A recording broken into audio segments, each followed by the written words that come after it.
Hello students, कैसे हो तुम लोग। चलो, आज अपना ये रिवीजन प्रोग्राम का अगला पार्ट है हीट एंड थर्मो। क्या है? Heat and thermo. ठीक है। तो ये जो हीट एंड थर्मो है, ये वाला टॉपिक थोड़ा सा लंबा तो है ही, हम लोग सब जानते हैं, और अपने एग्जाम पॉइंट ऑफ व्यू से भी बहुत इंपॉर्टेंट है। ठीक है। सो इस हीट एंड थर्मो को हम लोग जो है दो पार्ट में कर लेते हैं। एक पार्ट हो जाता है KTG and law of thermodynamics, ये वाला पार्ट। ठीक है। और इससे अपना मिनिमम तो रहेगा ही रहेगा 3 क्वेश्चंस के आसपास, और थर्मल फिजिक्स से 1 क्वेश्चन के आसपास रहता है। तो ऑल टुगेदर इसमें 4 क्वेश्चंस का प्रोबेबिलिटी रहता है। तो ये जो 4 क्वेश्चंस का प्रोबेबिलिटी है, ये डिस्ट्रीब्यूशन वो एग्जाम टू एग्जाम हर साल वेरी भी करता है, इसलिए इससे 4 क्वेश्चन एट मैक्स मान करके चलो, 3 फॉर श्योर। चलो, तो अब हम लोग बात कर रहे हैं इस हीट एंड थर्मोडायनामिक्स में जो सबसे पहला पार्ट में अभी हम लोग कवर करने जा रहे हैं, वो है थर्मल फिजिक्स। तो अब इस थर्मल फिजिक्स के अंदर में ये देखो कितने वाले पार्ट्स आ गए। एक थर्मोमेट्री, दूसरा थर्मल एक्सपेंशन, तीसरा कैलोरीमेट्री, और चौथा है हीट ट्रांसफर। मतलब ये थर्मल फिजिक्स का पार्ट लेंदी है और थोड़ा सा वेटेज के अकॉर्डिंग थोड़ा कम वेटेज रखता है फॉर आवर नीड। ठीक है। बट स्टिल कॉन्सेप्ट है, और समझ में आ जाएगा मेरे ख्याल से, बहुत मुश्किल वाली बात नहीं होगा, पढ़ा हुआ है हम लोगों का। चलो, तो थर्मोमेट्री को स्टार्ट करते हैं। थर्मोमेट्री में ये ठीक है, स्टडी ऑफ टेम्परेचर है। स्टडी ऑफ टेम्परेचर हम लोग थर्मोमेट्री से रिवीजन के बाद जो एक पॉइंट बस याद रखेंगे वो सिर्फ एक होगा। ये हमें नहीं जानना है कि ये टेम्परेचर टेम्परेचर हमें पता है, it is degree of hotness coldness, ये जस्ट एक बार रीडिंग देने की बात है।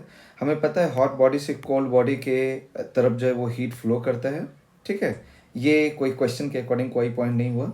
थर्मल इक्विलिब्रियम एक ऐसा स्टेट को हम लोग कहते हैं जिसमें हीट ट्रांसफर ऑब्जेक्ट्स के बीच नहीं होता।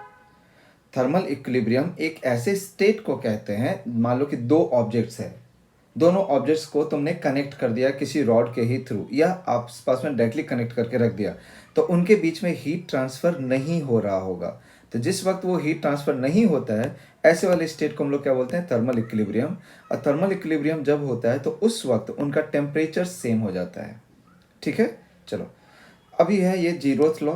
तो जीरोथ लॉ, जैसे यहाँ पर दो ऑब्जेक्ट है ए और बी, तो ए और बी अगर मान लो थर्मल इक्विलिब्रियम में है, बी और सी भी थर्मल इक्विलिब्रियम में है, तो A and C must be in thermal equilibrium. तो जीरोथ लॉ क्या बता रहा होता है? तो ये थर्मल इक्विलिब्रियम के हेल्प से ये हमें डिफाइन करता है टेम्परेचर को, ये वाला कीवर्ड। थर्मल इक्विलिब्रियम के हेल्प से क्या डिफाइन करता है? ये टेम्परेचर को। तो zeroth law defines temperature with the help of thermal equilibrium. बस एक लाइन। चलो, अभी मैंने जो बात किया था कि ये जो अपना थर्मोमेट्री है, इस थर्मोमेट्री में पूरा पढ़ने के बाद सॉरी, एक पॉइंट को आप लोगों को याद रखना है, वो है इसके स्केल्स। ठीक है, थर्मोमेट्रिक स्केल्स और उसका रिलेशन। थर्मोमेट्रिक स्केल्स और उसका रिलेशन, तो कितने स्केल्स हमारे लिए काम का है? तो सेल्सियस है, फ़ारेनहाइट है और केल्विन है।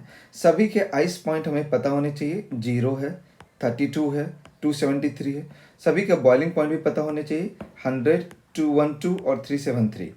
ठीक है। और इसी के बीच पर, इसी के बेसिस पर हम लोग जो है इनके बीच में रिलेशन भी इस्टेब्लिश करेंगे। तो देखो, जैसे सेल्सियस स्केल में अगर डिफरेंस ऑफ टेम्परेचर हुआ डेल्टा सी, फ़ारेनहाइट में डेल्टा एफ और केल्विन में डेल्टा के, तो डेल्टा सी बाय 100, ये जो रिलेशन है, delta C by 100, del F by 180, del K by 100, जो कि इनके बीच में नंबर ऑफ डिविजन्स भी है। ठीक है। So this is our important relation, del C by 100 equal to del F by 180 equal to del K by 100। ठीक है। तो डेल सी को क्या रीड करोगे? तो चेंज इन टेम्परेचर, डेल्टा मतलब होता है change, change in temperature, change in temperature. तो डेल सी मतलब हो गया change in temperature in Celsius scale, del F हो गया change in temperature in Fahrenheit scale, del K similarly change in temperature in Kelvin scale. चलो, अगर अब ये रिलेशन सभी को याद हो गया हो, अच्छे से 2-3 बार लिख करके इसको प्रैक्टिस कर लो, उसके बाद तुम्हें डेल सी डेल एफ का तो रिलेशन मालूम हो गया।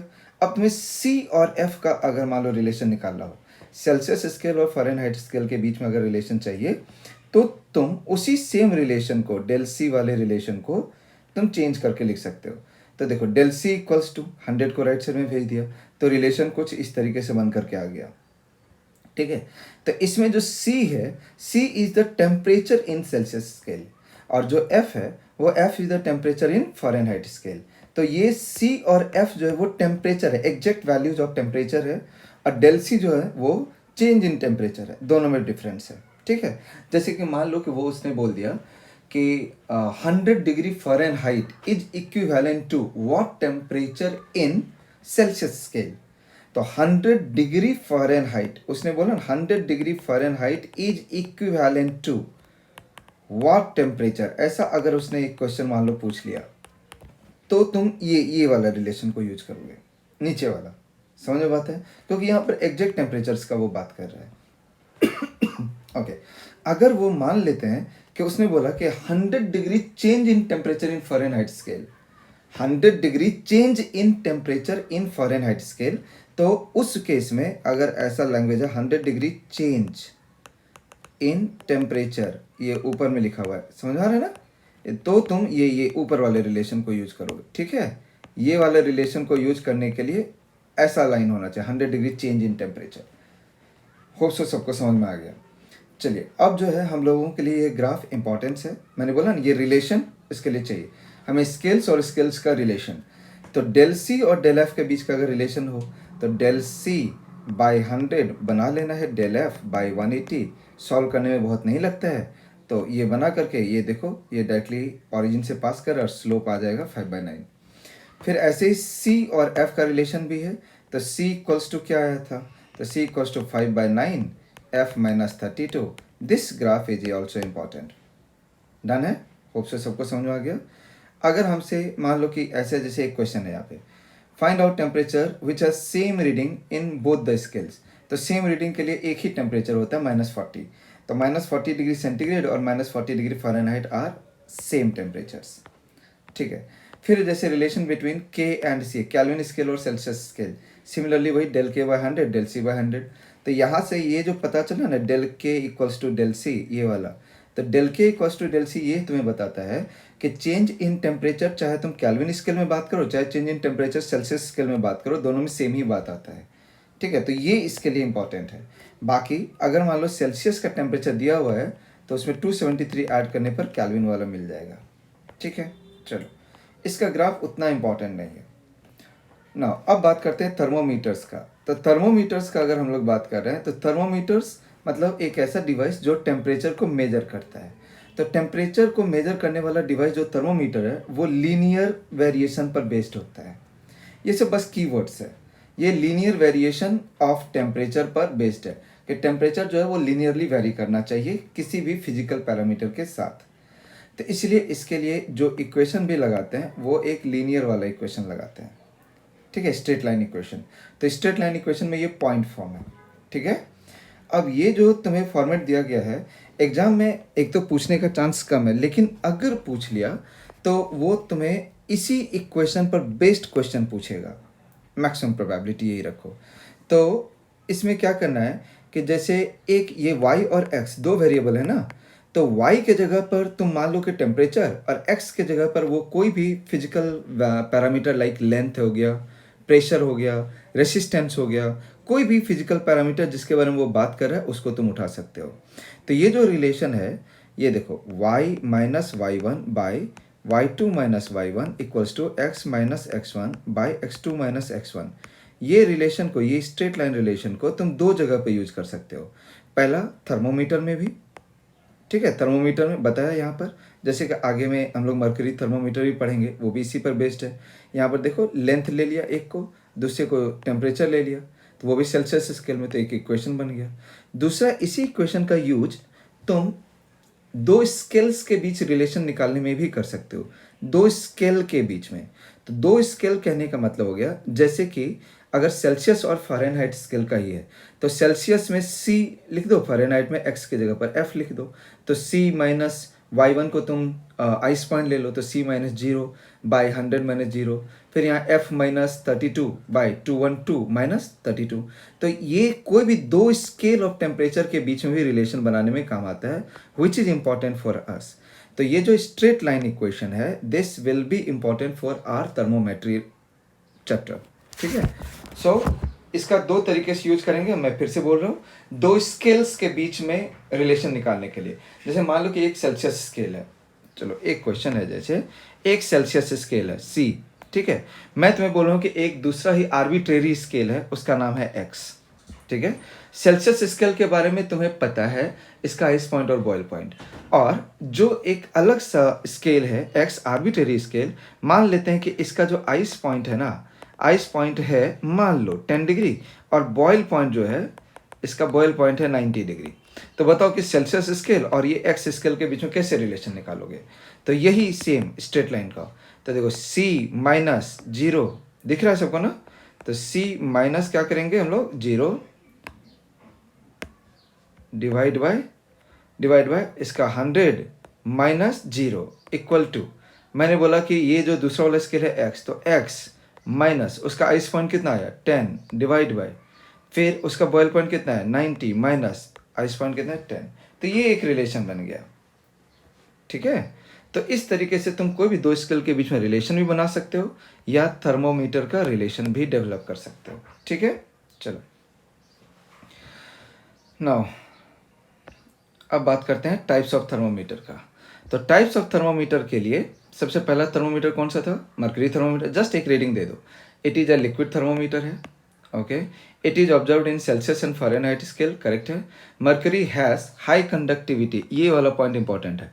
Mercury has high conductivity and low specific heat capacity. This point is important for our NEET exam, अगर थ्योरेटिकल क्वेश्चन बना तो, ठीक है। ऐसा क्वेश्चन बनेगा, why do we use mercury in thermometers, तो इसका यही सेम रीजन बनेगा। It is almost non viscous liquid, this thermometer can measure a wide range of temperature -30 to 350, हो गया। Radiation pyrometer, pyrometer is based upon Stephen's law of radiation. Stephen's law of radiation जिसमें emissive power जो होता है वो directly proportional to T⁴ पर depend करता है, ठीक है। It can measure a very high value of temperature from long distance, हो गया। गैस थर्मोमीटर है ऐसा ही। तो ये जो गैस थर्मोमीटर है ये एक constant volume gas thermometer, constant volume पे काम करता है। तो जब वॉल्यूम कांस्टेंट हो जाता है तो आइडियल गैस में P directly proportional to T, ठीक है। तो उस हिसाब से P1/P2 T1/T2, और ये जो होता है ये कैल्विन स्केल में बेस्ड है। किस पर बेस्ड है ये, कैल्विन स्केल में, ठीक है। चलिए अब ये वाला अपना पहला चैप्टर खत्म हो गया, ये था थर्मोमेट्री। अब आते हैं हम लोग अपने दूसरे चैप्टर पे। अब अपने दूसरे चैप्टर पे आ जाओ, जिसका नाम है क्या, थर्मल एक्सपेंशन। चलो अब thermal expansion is relatively more important than thermometry. अब आते हैं कि थर्मल एक्सपेंशन वाला जो चैप्टर है इसमें लॉ क्या है या हमें याद क्या रखना होता है। तो हमें जो याद रखना है वो मेनली यही याद रखना है कि डेल्टा एल बाई एल, यानी change in length by original length, equal to alpha delta T. Delta A by A equal to beta delta T, और delta V by V equal to gamma delta T, ठीक है। यही 3 line पर ये पूरा chapter almost based है। चलो तो यही है लॉ, इसी को कहते हैं स्ट्रेन। स्ट्रेन जो है वो डायरेक्टली चेंज इन टेम्परेचर पर डिपेंड करता है, डन। सो फॉर लीनियर ये delta L by L naught मतलब original length, so alpha delta T, इसको आप लोग मेमोराइज करेंगे। Delta L by L naught equals to alpha delta T, delta L by L naught equals to alpha delta T, ठीक है। So इस तरीके से डेल्टा एल इक्वल टू बोलो L naught alpha delta T, delta L equal to बोलो L naught alpha delta T, फिर L equal to बोलो तो एल इक्वल्स टू हो जाएगा L not into 1 plus alpha delta T. तो देखो कितने तरीके से ये रिलेशन को याद रखना है, delta L by L naught alpha delta T, delta L equal to L naught alpha delta T, और एल इक्वल टू, ठीक है। तो इस तरीके से इसको 3 तरीके से याद कर लो। इस सिमिलरली एरिया वाला ऑब्जेक्ट है, 2D ऑब्जेक्ट है, तो delta A by A naught हो गया, फिर delta A equal to, practice कर लेना, फिर ए इक्वल टू। सिमिलरली अगर वॉल्यूमेट्रिक ऑब्जेक्ट है, डेल्टा वी वाला, फिर डेल्टा वी वाला, फिर वी वाला, ठीक है। तो इसमें गामा आ जाएगा, and gamma will be called as thermal expansion of volumetric expansion. चलिए अब जो कॉफिशिएंट ऑफ थर्मल एक्सपेंशन है ये एक तरीके से हमें इंडिकेट करता है कि अगर हम लोग 1 यूनिट टेम्परेचर को चेंज करें तो ऑब्जेक्ट में कितना ज़्यादा एक्सपेंशन आ सकता है। अगर हम लोग 1 यूनिट टेम्परेचर में चेंज करें तो ऑब्जेक्ट में कितना ज़्यादा एक्सपेंशन आ सकता है। मतलब अगर किसी का अल्फा या बीटा या गामा ज़्यादा है तो दैट मीन्स उसका एक्सपेंशन वैल्यू भी ज़्यादा होगा, ठीक है। यही ये कॉफिशिएंट ऑफ थर्मल एक्सपेंशन का मतलब है, डन, ओके। अब यहाँ पर जो है उसी को हमने लिखा है इक्वेशन वाइज, अल्फा क्या होता है, बीटा इक्वल्स टू क्या होता है, गामा इक्वल्स टू क्या होता है। इसमें से गामा वाले को आप याद रख सकते हो, गामा इक्वल्स टू, खास करके तो गामा इक्वल्स टू जो है वो रिलेटिवली ज़्यादा इंपॉर्टेंट है। Gamma equals to 1/v dv/dt, gamma equals to 1/v dv/dt। ये आपको एग्जाम में आ सकता है, अभी तक नीट ने तो नहीं पूछा लेकिन जेई ने पूछा है। तो gamma equals to 1/v dv/dt को आप ध्यान में रख सकते हैं, ठीक है। ओके, जैसे कि यहाँ पर एक क्वेश्चन था, find gamma for an ideal gas in isobaric process. तो आइसोबैरिक प्रोसेस है, आइसोबैरिक प्रोसेस में ऑब्वियसली प्रेशर क्या होगा, कांस्टेंट होगा, प्रेशर विल बी कांस्टेंट। अब देखो गामा क्या होता है, 1/v dv/dt, ठीक है। अब dv/dt में हमें तो v चाहिए। अब v के लिए हम लोग क्या करते हैं, तो आइडियल गैस इक्वेशन का हेल्प ले लो। तो यहाँ देखो pv इक्वल्स टू nRT होता है, pv इक्वल्स टू nRT से v का वैल्यू रख दो, तो ये हो गया nRT/p। अब यहाँ पर से nR/p को बाहर ले लो, तो nR/p बाहर आ गया। अब d/dt ऑफ t है ना, तो d/dt ऑफ t तो वो तो 1 ही हो जाएगा, तो ये बन गया nR/pv। और फिर से pv की जगह nRT रख दो, तो nRT रखते ही ये क्या बन जाएगा, गामा इक्वल्स टू 1/t। तो यही वो क्वेश्चन है जो जेई में आया था, ठीक है। इसको सबके सब एक बार ट्राई कर लेना खुद से करने का। चलो, relation between alpha beta and gamma, हमें जिसका काम है वो है आइसोट्रॉपिक ऑब्जेक्ट। अभी जो मैं अब याद करने के लिए बोलूँगा सभी को, तो हमेशा ध्यान में रखना है कि beta equals to 2 alpha, gamma equals to 3 alpha, ठीक है। बाकी इसको आप ऐसे भी याद रख सकते हो, alpha equals to beta equals to gamma. अगर एनिसोट्रॉपिक ऑब्जेक्ट है तो एनिसोट्रॉपिक ऑब्जेक्ट में हर डायमेंशन में अल्फा अलग अलग होगा, alpha X, alpha Y, alpha Z. अगर आपको बीटा पूछ लिया जाए तो बीटा 2D वाला होता है, तो बीटा अगर एक्स वाई प्लेन के लिए पूछा तो एक्स वाई में अल्फा एक्स और अल्फा वाई को ऐड कर दो। अगर बीटा वाई जेड में पूछा तो अल्फा वाई और अल्फा जेड को ऐड कर दो। बीटा जेड एक्स पूछा तो अल्फा जेड और अल्फा एक्स को ऐड कर दो, ठीक है। ओके, और अगर गामा पूछ लेता है तो गामा तो तीनों डायमेंशन के लिए होता है, तो अगर ये तीनों डायमेंशन के लिए है तो अल्फा एक्स, अल्फा वाई और अल्फा जेड तीनों को ही ऐड कर दो, ठीक है। चलो, लेकिन ये किसके लिए है, तो एनिसोट्रॉपिक के लिए। एक्चुअली एनिसोट्रॉपिक में ही अगर तीनों डायरेक्शन में alpha X, alpha Y, alpha Z equal हो जाए तो उसी को हम लोग क्या नाम दे देंगे, आइसोट्रॉपिक, ठीक है। ओके, अब एक क्वेश्चन आया, जैसे 2 rods of length L1 and L2 and thermal expansion coefficient alpha 1 and alpha 2 are heated together if difference in length between the rods is same at all temperatures। तो ये अच्छा question है कि difference of length her temperature पर same होना चाहिए। तो अब बताओ कि डेल्टा एल क्या होता है, तो डेल्टा एल होता है L0 अल्फा डेल्टा टी, समझा। चलिए, अब आप लोग बताइए कि अपने पास में 2 रॉड है, एक रॉड ये हो गया और दूसरा रॉड जो है वो इतना बड़ा है, इसका लेंथ है L1, इसका लेंथ है L2। वो कह रहा है कि ये दोनों का जो डिफरेंस है ये हमेशा बराबर होना चाहिए। तो दोनों का डिफरेंस हमेशा बराबर होने के लिए जितना एक्सपेंशन फर्स्ट वाले में होगा उतना ही एक्सपेंशन किसमें होना चाहिए, सेकंड वाले में भी। तो दोनों में एक्सपेंशन का वैल्यू बराबर होगा तभी तो दोनों का डिफरेंस इन लेंथ हमेशा बराबर होगा। मतलब इसका जो डेल्टा L1 है और दूसरे का जो डेल्टा L2 है वो हमेशा सेम होना चाहिए। तो delta L1 equals to delta L2, delta L के जगह पर क्या होता है, L अल्फा डेल्टा टी। तो L1 alpha 1 delta T cancel होगा इसलिए नहीं लिखा है, L2 अल्फा 2 डेल्टा टी। सो रिलेशन बन गया। So it was a good question. इसके बाद ये था पूरा का पूरा थर्मल एक्सपेंशन का थ्योरी। तो थर्मल एक्सपेंशन में जो भी थ्योरीज है उसको पहले एक जगह पर लिख लेना, डेल्टा L/L, डेल्टा L और फिर L। Similarly delta A/A, then delta A, then A। Similarly for V also, ठीक है। इसके बाद इसके एप्लीकेशन वाले पार्ट पर आते हैं, क्योंकि थर्मल एक्सपेंशन को कई तरीके से क्वेश्चंस के फॉर्म में पूछा जाता है ना। तो अगर मान लो ऐसा कुछ क्वेश्चंस बना करके पूछे तो मैं आपको 8 से 10 टाइप के क्वेश्चंस बताने जा रहा हूँ in the form of application. तो वो देख लेते हैं एक बार। जैसे कि मान लो कि एक आइसोट्रॉपिक ऑब्जेक्ट है, कहने का मतलब एक ऐसा ऑब्जेक्ट है जिसका डेंसिटी थ्रू आउट सेम है, ठीक है। तो अगर हम लोग इसको थर्मली इसको हीटअप करें तो ये पूरा का पूरा ऑब्जेक्ट एक साथ एक्सपेंड होगा। तो ऐसे में क्या होता है कि बहुत बार अगर उसके अंदर में कैविटी होता है ना, तो कैविटी को लेकर के हम लोग कंफ्यूज होते हैं। तो हमें ये समझना है कि cavity also plays the same role as of the isotropic object. मतलब जैसे जैसे ये ऑब्जेक्ट एक्सपेंड होता है वैसे वैसे ये कैविटी भी एक्सपेंड होता है। मतलब हीट करने पर ऑब्जेक्ट का हर एक डायमेंशन एक्सपैंड ही होगा, बढ़ेगा ही, यही कहने का मतलब है। ठीक है, तो चलो जैसे कि यहाँ पर देखो ये ए साइड लेंथ है, तो ए क्या होगा बता, ए विल इंक्रीज। बी देखो, बी दूसरा वाला साइड लेंथ है, बी भी क्या हो जाएगा, इंक्रीज। R1 क्या होगा, पहला वाला जो कैविटी का रेडियस है बढ़ेगा, दूसरे वाले कैविटी का रेडियस बढ़ेगा, दोनों के बीच का जो गैपिंग दिख रहा है हमें डी, वो भी क्या होगा, बढ़ेगा। इनफैक्ट यहाँ पर सबका वो वैल्यू भी लिखा है।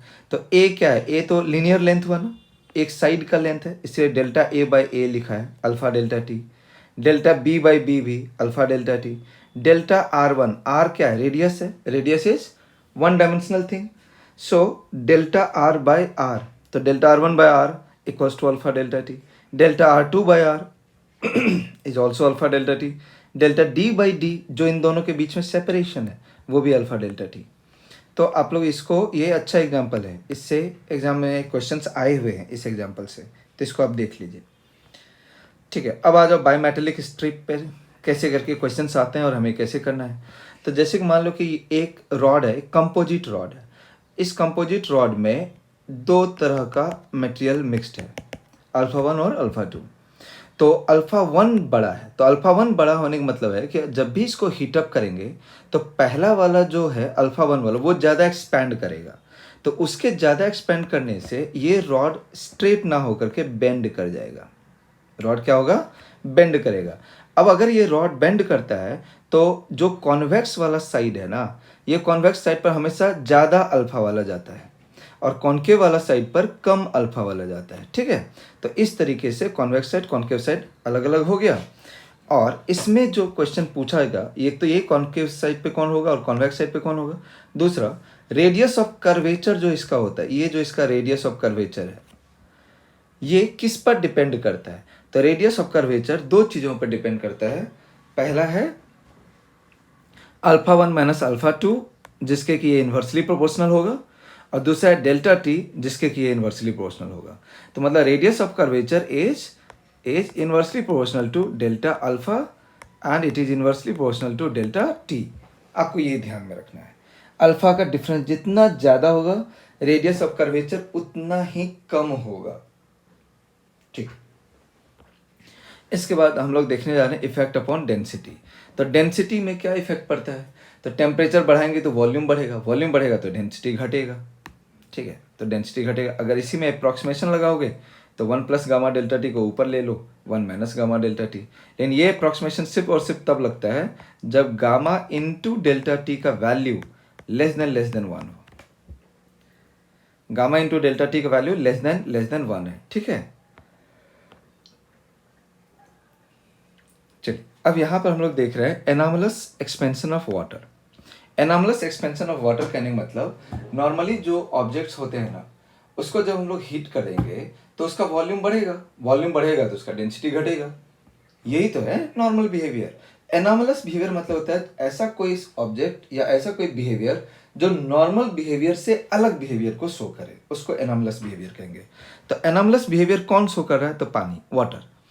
तो 0 डिग्री से 4 डिग्री के बीच में अगर देखो, अगर आप टेम्परेचर को बढ़ाते जाओ 0 से 4 के तरफ, अगर टेम्परेचर बढ़ाते हो तो इसमें वॉल्यूम घट जाता है।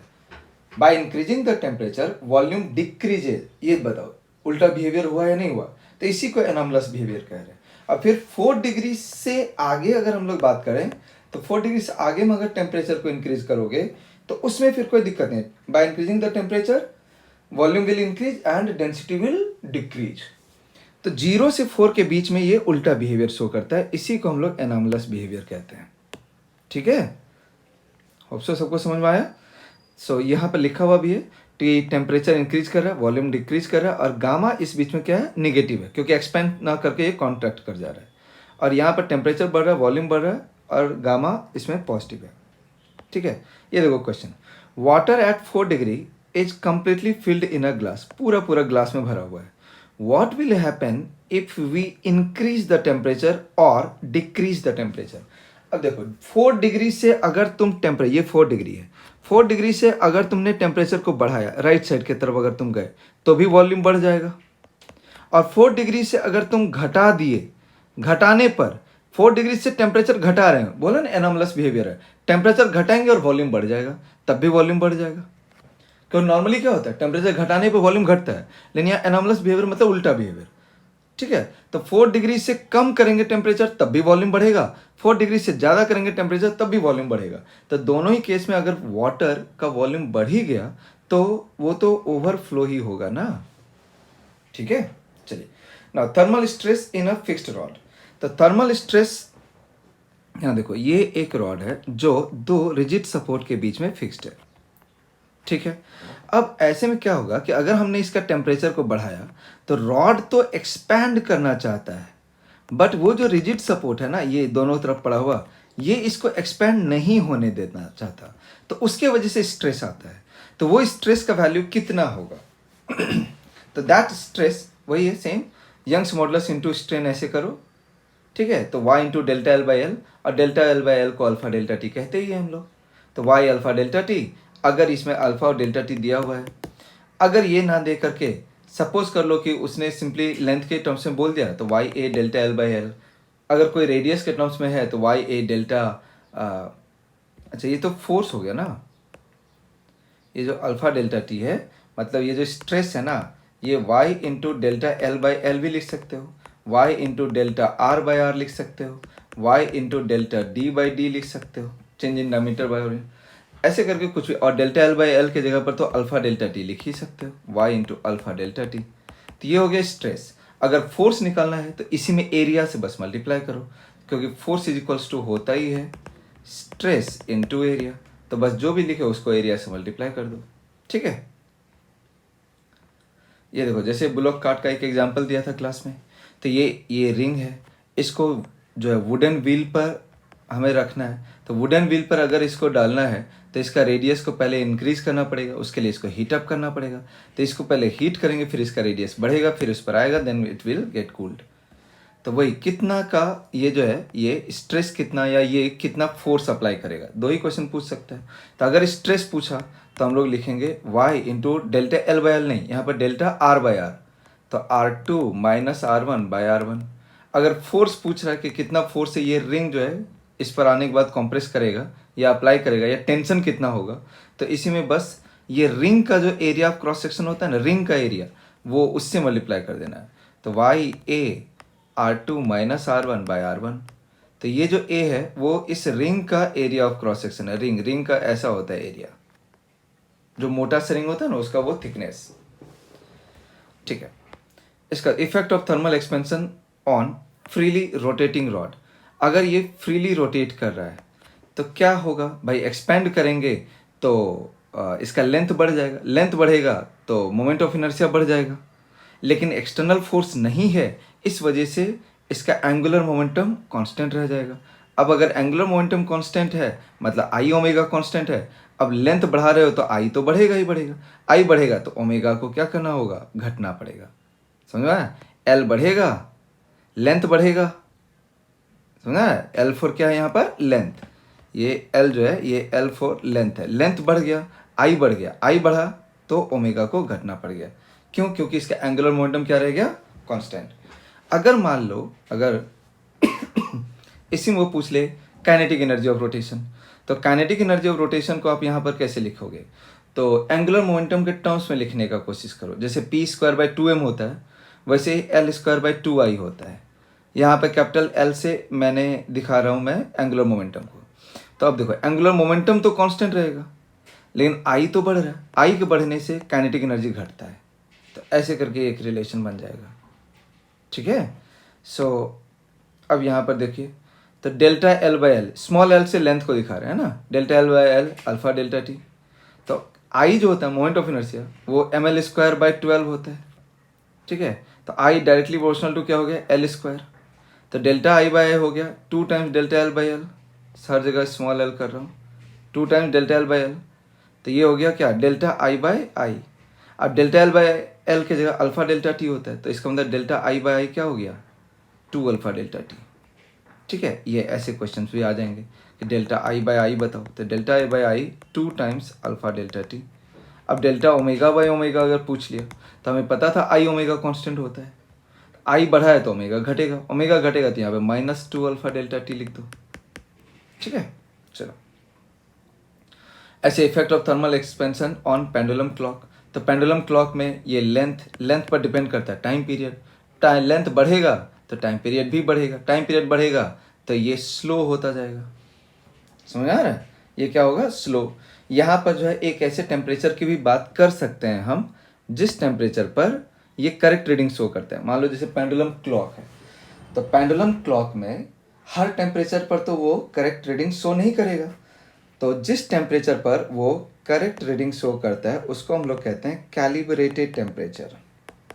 क्या बोलते हैं उसको, कैलिब्रेटेड टेम्परेचर।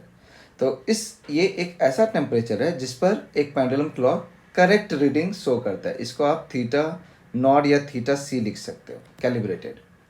ठीक है, यहाँ अब अगर मान लेते हैं यहाँ पर डेल्टा टी ही है, ठीक है, यहाँ डेल्टा एल बाय एल को डेल्टा थीटा लिख दो, क्यों कन्फ्यूजन है। ठीक है, अब देखो डेल्टा टी बाई टी तुम्हें वहाँ पर लिखा रखा है, तो delta T by T equals to half alpha delta theta is what, change in temperature, तो वहाँ हमेशा लिखना है theta minus theta calibrated, theta minus theta calibrated. तो कैलिब्रेटेड टेम्परेचर के साथ ये डिफरेंस लिया जाता है। ठीक है, होप से सबको समझ में आ गया। एक क्वेश्चन इस पर हम लोग डिस्कस कर सकते हैं। चलो मैं यहाँ पर एक क्वेश्चन को सोच रहा हूँ कि छोटा मोटा क्वेश्चन को एक डिस्कस करता हूँ। सपोज करो कि उसने बोला कि 30 डिग्री पर, है ना, वो टाइम जो है वो टाइम पीरियड, वो टाइम ज़्यादा हो गया और टाइम लूज कर रहा है, time is getting lost around 4 second. ठीक है, और 10 डिग्री पर जो है वही सेम क्लॉक जो है वो टाइम गेन कर रहा है and that time gain is around 1 second. Suppose कर लो, अब वो पूछ रहा है कि what is the calibrated temperature. तो अब इसको हम लोग कैसे करेंगे, तो यहाँ पर देखो ये डेल्टा टी का वैल्यू है, तो delta T by T equals to क्या था, तो हाफ अल्फा डेल्टा थीटा। तो डेल्टा थीटा की जगह पर यहाँ पर क्या लिखेंगे, तो 30 माइनस थीटा सी, ये हो गया कैलिब्रेटेड टेम्परेचर।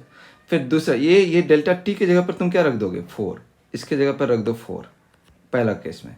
दूसरा केस में ये क्या कर रहा है, देखो 1 सेकेंड का डिफरेंस है, तो 1 by T delta T by T equals to half alpha into, इस केस में तो वो टाइम गेन कर रहा होगा, तो टाइम जब गेन कर रहा होता है तो मतलब टेम्परेचर कम हो जाता है, तो टेम्परेचर कम हो जाता है तो वो कैलिब्रेटेड टेम्परेचर से भी कम हो जाता है, तभी तो वो लेंथ घटेगा तो टाइम पीरियड घटेगा। तो यहाँ पर हम लोग देख देंगे थीटा सी माइनस क्या 10, यहाँ डिफरेंस लेना है।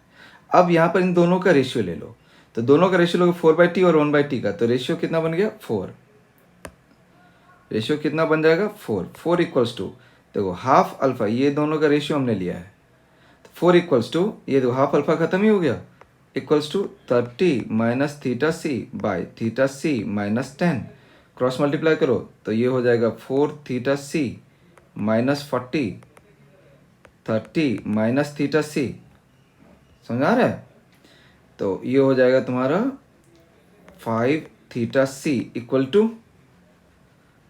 30 प्लस 40 70, सो थीटा सी हो गया 14 डिग्री। तो कैलिब्रेटेड टेम्परेचर इसमें कितना आ गया 14 डिग्री, ऐसा टाइप का भी क्वेश्चन आता है। ठीक है, तो ये इस इक्वेशन को फिर से मैं यहाँ पर आ जाऊँ, ये जिस टेम्परेचर पर करेक्ट रीडिंग शो करता है उस टेम्परेचर को क्या बोलते हैं, बोलो कैलिब्रेटेड टेम्परेचर। कैलिब्रेटेड टेम्परेचर के साथ ही यहाँ पर जो डेल्टा थीटा दिया जाता है ना, ये डेल्टा थीटा, ठीक है, चेंज इन टेम्परेचर, वो हमेशा किसके साथ लिखा जाता है, टेम्परेचर माइनस कैलिब्रेटेड टेम्परेचर। अगर मान लो कि उसने टाइम लॉस किया है, तो टाइम लॉस करने के लिए टेम्परेचर ज़्यादा है, तो टेम्परेचर ज़्यादा है तो थीटा माइनस थीटा सी लिखना, और अगर टेम्परेचर कम है तभी लेंथ कम हुआ होगा तभी उसने टाइम गेन किया है, तो उस केस में इसी को थीटा सी माइनस थीटा कर देना, उल्टा कर देना, यहाँ थीटा माइनस थीटा सी को थीटा सी माइनस थीटा कर देना। ठीक है, चलिए effect of thermal expansion on reading of a metal scale. अब देखो मेटल स्केल में क्या है, तो मेटल स्केल का जब भी आप टेम्परेचर को बढ़ा दोगे, ठीक है, तो due to thermal expansion distance between two markings will increase, hence reading will what?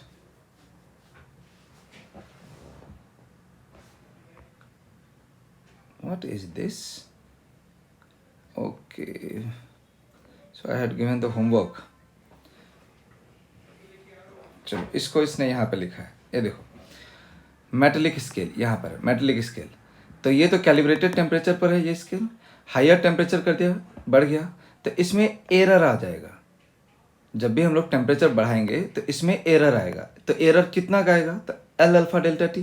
तो that is at a higher temperature scale reads less than the correct reading. ये हमें याद रखना है कि जब टेम्परेचर बढ़ा देते हैं ना तो स्केल का लेंथ तो बढ़ जाता है लेकिन रीडिंग तो क्या होगा? तो रीडिंग तो कोई रीडिंग एक्सपेंशन वाला तो नंबर नहीं है, तो वो जो रीड करता है तो वो कम रीड करने लगता है। तो at higher temperature scale reads less than the correct reading. ये लाइन को आप लोग ध्यान में रखेंगे, याद कर लेंगे। हायर टेम्परेचर होने से जो स्केल हमारा एरर देगा वो किस तरह का एरर होगा? तो एक तरीके से पॉजिटिव एरर, ठीक है। तो पॉजिटिव एरर को हम लोग माइनस करना होता है ना, वैसा ही टाइप का। तो at higher temperature scale reads less than the correct reading और लोअर टेम्परेचर पर scale will read more than the correct reading, ठीक है। यहाँ पर देखो ये क्लॉक का भी इसने लिखा है delta T by T half alpha theta minus theta C time will be lost. और यहाँ पर देखो ये नीचे theta less than theta C delta T by T ऐसे करके। गुड, ये आप में से ही किसी का ये नोट है, मैं उसी को लेकर के आपको एक्सप्लेन कर रहा हूँ ताकि आपके पास नोट्स भी रह जाए और इधर वाला तो आपके पास प्रॉपर नोट्स भी लिखा हुआ है तो कहीं कोई टेंशन वाली बात नहीं है। Apparent expansion coefficient, apparent expansion coefficient में आपको क्या लिखना है? तो गामा एपरेंट। गामा एपरेंट क्या होता है? तो gamma liquid minus gamma container. तो गामा ऑफ लिक्विड अगर मान लेते हैं गामा है और कंटेनर का मान लेते हैं अल्फा है अगर एक्सपेंशन कॉफिशिएंट, तो ये हो जाएगा कंटेनर के लिए 3 अल्फा, अल्फा 3 से, तो ये हो गया गामा माइनस 3 अल्फा। तो यहाँ से आप निकाल सकते हो कि जब भी थर्मल एक्सपेंशन होता है, जब भी थर्मल एक्सपेंशन इस तरह के केस में होता है, तो सपोज करो कि ये पूरा भरा हुआ एक अगर है कंटेनर, तो ये लिक्विड बाहर कब गिरेगा? Liquid will pour out under what condition? तो for liquid to pour out, तो ये लिक्विड को एक्सपेंड ज़्यादा करना पड़ेगा, तो gamma should be greater than 3 alpha, ठीक है। और यहीं पर हमें कितना पोर आउट होगा? तो डेल्टा वी इक्वल्स टू लिख रहे हैं हम लोग V naught into gamma apparent into delta T. Done. So this is our second chapter जो रिलेटिवली थोड़ा सा बड़ा था, तो thermal expansion. Now we are moving towards our third chapter, it is calorimetry, ठीक है। It is calorimetry. चलो calorimetry किस चीज़ का स्टडी करता है? तो it is the study of heat. Calorimetry is the study of heat in exothermic और endothermic physical and chemical reactions, कि कितना हीट लगेगा, कितना हीट बाहर आएगा, उस चीज़ का स्टडी को ही हम लोग क्या बोलते हैं? कैलोरीमेट्री। डन है। नाउ अब है स्पेसिफिक हीट कैपेसिटी। तो specific heat capacity it is amount of heat required to raise the temperature of 1 unit mass by 1 degree centigrade. तो S equals to Q by M delta T, यानी Q equals to कितना आ जाएगा बोलो? MS delta T. हमें ध्यान में क्या रखना है कि इस इक्वेशन को हम लोग सिर्फ और सिर्फ तभी यूज करेंगे जब फेस चेंज नहीं हो रहा होगा। जब फेस का चेंज नहीं हो रहा है सिर्फ तभी हम लोग Q इक्वल्स टू किस इक्वेशन को यूज करेंगे? MS डेल्टा टी, क्योंकि इस इक्वेशन को यूज करने के लिए टेम्परेचर का चेंज होना जरूरी है और एक ही फेज में रहना जरूरी है। Face change should not occur. चलो दूसरा है अपना लेटेंट हीट। लेटेंट हीट का डेफिनेशन को ठीक है, बट ये इक्वेशन हमें ध्यान में रखना है Q इक्वल्स टू कितना? ml। और इस इक्वेशन को सिर्फ और सिर्फ तभी यूज करना है जब फेस चेंज हो रहा होगा।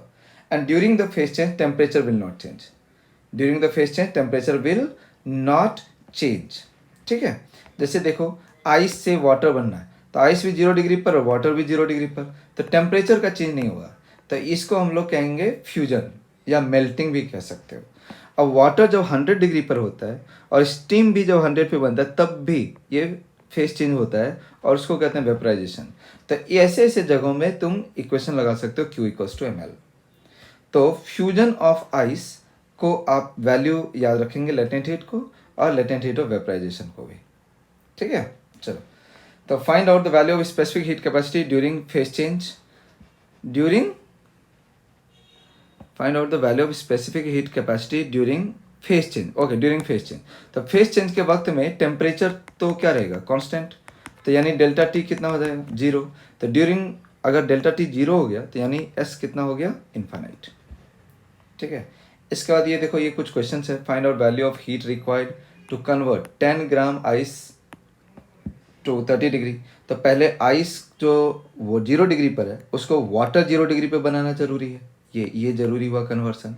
फिर जो वाटर 0 डिग्री है फिर इसका टेम्परेचर बढ़ेगा अप टू 30 डिग्री। तो देखो, फर्स्ट फेज में कौन सा वाला इक्वेशन यूज करोगे, फिर दूसरे वाले फेज में कौन सा वाला इक्वेशन को यूज करोगे, ये आइडेंटिफाई करना जरूरी है। जब जब फेज चेंज हो रहा होगा तो ml, जब फेज चेंज ना होकर के टेम्परेचर चेंज हो रहा है तो ms डेल्टा टी, ठीक है। So in this way next question भी है, आप लोग खुद से इसको अटेम्प्ट करो, ठीक है। आप लोग ये क्वेश्चंस को आपके नोटबुक में है ही, इन सारे क्वेश्चंस को आप लोग खुद से अटेम्प्ट करिए। इसमें जैसे अगर कुछ एक क्वेश्चंस मुझे इंपॉर्टेंट लगेगा तो मैं उसको रोक करके करूँगा। जैसे ये देखो, ये क्वेश्चन मेरे लिए इंपॉर्टेंट लग रहा है। A bullet is moving at a speed of v metre per second, it is suddenly stopped, then what will be rise in its temperature. तो देखो, ऐसे क्वेश्चन में अगर बोल दिया जाए कोई भी चीज़ को सडनली स्टॉप कर दे तो यानी कि उसका तो काइनेटिक एनर्जी था ना, तो उसका जो काइनेटिक एनर्जी होगा वो किस में कन्वर्ट हो जाएगा, चेंज हो जाएगा, तो वो हीट में चेंज हो जाएगा। जैसे मान लो कि हम लोगों ने एक हैमर लिया, हैमर से ही हमने एक आयरन नेल को हिट किया, तो अगर मान लेते हैं हैमर के काइनेटिक एनर्जी का 50% ही अगर नेल के हीट में कन्वर्ट हो गया, नेल यानी आयरन नेल के हीट में कन्वर्ट हो गया, तो मतलब हाफ mv² का आधा 50% इक्वल टू जो आयरन नेल का मास होगा उसके अकॉर्डिंग ms डेल्टा टी, क्योंकि ये हीट जो टेम्परेचर को चेंज करेगा वो कितना हो जाएगा, ms डेल्टा टी, ठीक है। तो ये देखो, इसमें क्या बोल रहा है कि इसने हीट किया हाफ mv² की स्पीड से, और what will be the rise in its temperature, तो ms डेल्टा टी, ठीक है। तो इसमें पूरा पूरा काइनेटिक एनर्जी हीट में कन्वर्ट हुआ। तो हमेशा जरूरी नहीं है, अगर 50% बोला होगा तो 50% ही चेंज करेंगे, ठीक है। फिर से देखो, sphere of radius r is rotating at n rotation पर सेकेंड, तो यहाँ पर रोटेशनल काइनेटिक एनर्जी है, तो रोटेशनल काइनेटिक एनर्जी को किस में कन्वर्ट करेंगे, हीट में, ठीक है। अब देखो, जैसे यहाँ वाटरफॉल है, वाटरफॉल बहुत हाई है, वहाँ से अगर वो पानी गिरता है तो क्या पानी का टेम्परेचर चेंज होगा, find out rise in temperature. Yes, वहाँ पर पोटेंशियल एनर्जी है, वो नीचे आएगा तो पोटेंशियल एनर्जी से वो बन जाएगा काइनेटिक एनर्जी। अब वो काइनेटिक एनर्जी से किस में कन्वर्ट हो जाएगा, हीट में। तो यहाँ जो काइनेटिक एनर्जी का वैल्यू है वो वही है जो ऊपर में पोटेंशियल एनर्जी का वैल्यू है। तो kinetic energy equal to ms delta T, लेकिन काइनेटिक एनर्जी की जगह पर हमने क्या रख देना है, mgh। यहाँ पर हाफ mv² अगर करोगे तो पहले v निकालना पड़ेगा, जरूरत नहीं है ना। तो सीधा सीधा यहाँ पे काइनेटिक एनर्जी इक्वल्स टू तो पोटेंशियल एनर्जी था, तो वो हो गया mgh, वो mgh को रिप्लेस करो equals to ms delta T और डेल्टा टी निकाल दो, ठीक है। चलिए, ये सारे क्वेश्चंस एक ही पैटर्न के हैं। जैसे देखो, अभी इलेक्ट्रिक कैटल है, इलेक्ट्रिक कैटल का पावर दिया हुआ है, उससे हमने पानी को गर्म करना है, तो फाइंड आउट टाइम रिक्वायर्ड। तो इलेक्ट्रिक कैटल का अगर पावर दिया हुआ है तो उससे एनर्जी कैसे निकालते हो, तो पावर इनटू टाइम। अब जो एनर्जी मिलेगा वो सीधा सीधा गर्म करने में जाएगा, तो ms डेल्टा टी, इक्वेट करिए। तो ये सारे क्वेश्चंस इंपॉर्टेंट हैं जो आपको एक बार रिवाइज कर लेना चाहिए। ये देखो, कुछ होमवर्क क्वेश्चंस भी दिया था। Find out equilibrium temperature if 1 gram ice is placed in 20 gram water at 30 degree. तो ये क्वेश्चन आप लोग करिए, इसको नोट करिए, सॉल्व करिए। तो 1 ग्राम आइस है, 20 ग्राम वाटर है, तो आइस क्या करेगा, तो हीट गेन करेगा। तो पहले वो क्या करेगा, तो फेस चेंज करेगा, ml, क्या करेगा, ml। तो 1 ग्राम को का फेस चेंज करने के लिए 1 इंटू LL होता है 80, इतना एनर्जी रिक्वायर्ड है। और यहाँ 20 ग्राम वाटर है, तो 20 ग्राम वाटर जो कितना, किस टेम्परेचर पर है, 30 डिग्री पर। अब ये जो आइस था, ये तो आइस को उसके साथ मिक्स किया, तो मान लेते हैं टेम्परेचर जो है वो थीटा डिग्री है। तो पहले तो ये आइस मेल्ट हुआ, फिर इसके बाद इसका टेम्परेचर बढ़ेगा, तो प्लस m हो गया 1 इंटू एस होता है 1 इंटू डेल्टा टी हो जाएगा theta, theta minus 0 degree equal to, अब ये 20 ग्राम का तो एनर्जी घटेगा, तो उसके लिए लिखेंगे 20 इंटू एस इंटू उसका डेल्टा टी 30 माइनस थीटा। ठीक है, तो इसको सॉल्व करिए। फिर ये सब जो है, ये सब क्वेश्चंस को बिल्कुल करना चाहिए। Find out equilibrium temperature if 1 gram ice is mixed with 1 gram steam, जैसे इसका टेम्परेचर होगा 100 डिग्री ही। तो ये सब के प्रोसेस को दोबारा से करिए, आपको डाउट लगता है तो आकर के पूछिए, इसको क्लियर करिए। ठीक है, चलिए नाउ अब हम लोग बात करें हीटिंग कर्व का। तो हीटिंग कर्व कहने का मतलब होता है कि अगर हम लोगों ने किसी भी ऑब्जेक्ट को कांस्टेंट रेट पर हीट करना स्टार्ट किया, कांस्टेंट रेट से अगर हम लोगों ने इसको हीट दिया, तो उसका जो टेम्परेचर पैटर्न है उसका स्टडी, उसी को कह रहे हैं हम लोग हीटिंग कर्व। तो टेम्परेचर पैटर्न, तो देखो it is a graph which represent variation of temperature of an object with heat. तो कांस्टेंट हीट पे उसको डाल रखा है हमने। तो हमने क्या समझ में आता है ये पूरा कैलकुलेशन के बाद कि टेम्परेचर तो उसका टाइम के साथ यूनिफॉर्मली इंक्रीज करता है, मतलब ये एक स्ट्रेट लाइन इक्वेशन बनता है, straight line graph, straight line equation. तो हम लोगों ने क्या बोला, अगर हम लोगों ने यूनिफॉर्म रेट से हीटिंग किया तो उसका टेम्परेचर जो है वो यूनिफॉर्मली इंक्रीज करता है, टेम्परेचर यूनिफॉर्मली इंक्रीज करता है, जिसका स्लोप कितना है तो k बाई एम एस, इसका स्लोप कितना है k बाई एम एस। ठीक है, इसके बाद अगर मान लेते हैं कि एक आइस फेज में या सॉलिड फेज में, यही तो है पूरा पूरा हीटिंग कर्व, अगर सॉलिड फेज में हीटिंग स्टार्ट करेंगे तो पहले तो उसका फेज चेंज नहीं होगा, पहले तो उसका टेम्परेचर राइज होगा। तो टेम्परेचर राइज हो गया तो ये रहा, तो जब भी टेम्परेचर राइज हो रहा होगा इसका मतलब है कि वो फेज चेंज नहीं है, तो ये पहला वाला जो है वो सॉलिड स्टेट है। फिर जैसे ये टेम्परेचर कांस्टेंट हुआ, जैसे ये टेम्परेचर यहाँ पे कांस्टेंट हो गया, समझ लेना है कि यहाँ फेज चेंज हो रहा है। तो जब भी फेज चेंज हो रहा होगा तो ऐसे में यहाँ पर सॉलिड भी होगा और लिक्विड भी होगा। इस B से C के बीच में, इस B से इस C के बीच में जो ये लिक्विड है उसमें सॉलिड और लिक्विड दोनों ही है और दोनों ही इक्विलिब्रियम पर है। ठीक है, फिर जैसे C से D तक आओगे तो C से D तक आने पर बताओ, C से D तक आने पर क्या हो जाएगा, तो पूरा पूरा लिक्विड है, C पर ही लिक्विड बन गया था, तो C से D के बीच में कोई फेज चेंज नहीं है। लेकिन अगर हम D से E के बारे में बात करें तो D से E के बीच में, फिर से तुम ध्यान से समझो इसको, D से E को, तो D से E के बीच में लिक्विड भी है और वेपर भी है और दोनों ही इक्विलिब्रियम पर है। तो जब जब टेम्परेचर कांस्टेंट होता है उस वक्त पर फेज चेंज हो रहा होता है। फिर ई से आगे जो ये पूरा पूरा वेपर फेज है। ठीक है, तो हर एक बार जब जब टेम्परेचर कांस्टेंट हुआ, ये समझा दिया कि दो फेज एक साथ एग्जिस्ट करता है उसमें, और जब टेम्परेचर बढ़ रहा है ऐसे करके तो उसका स्लोप कितना होता है, तो यहाँ पर ऊपर में देखा भी k बाई एम एस, समझा ना, k बाई एम एस। इसमें से एम एस को हीट कैपेसिटी का भी नाम देते हैं, तो ये इंपॉर्टेंट है। ठीक है, सो ये वाला ग्राफ इंपॉर्टेंट है, इससे आपको एग्जाम में क्वेश्चन आ सकते हैं, तो प्लीज़ चलिए फिर ये कुछ क्वेश्चंस हैं, आप लोग खुद से ट्राई करेंगे इसको। फिर mechanical equivalent of heat, mechanical equivalent of heat कहने का बस इतना मतलब है कि 1 calorie is 4.2 joule, 1 calorie is 4.2 joule, समझा, यही इसका कहने का मतलब है, और इसका कुछ और नहीं है। हालांकि इसको कभी कभी क्वेश्चंस में भी यूज करते हैं, तो इसको ऐसे डिफाइन करते हैं, J equals to W by Q, जहाँ W जो है वो मैकेनिकल वर्क है और किस यूनिट में है तो जूल यूनिट में है, और Q जो है वो हीट है, किस यूनिट में है तो कैलोरी यूनिट में है। तो जब ये दोनों W और Q डिफरेंट यूनिट में होते हैं तभी इस J का काम है। तो J इक्वल्स टू अगर W बाई क्यू है तो यानी W equals to J into Q, जब भी हीट दिया रहेगा ना कैलोरी में उसको J से मल्टीप्लाई कर देना तो वो जूल में कन्वर्ट हो जाएगा।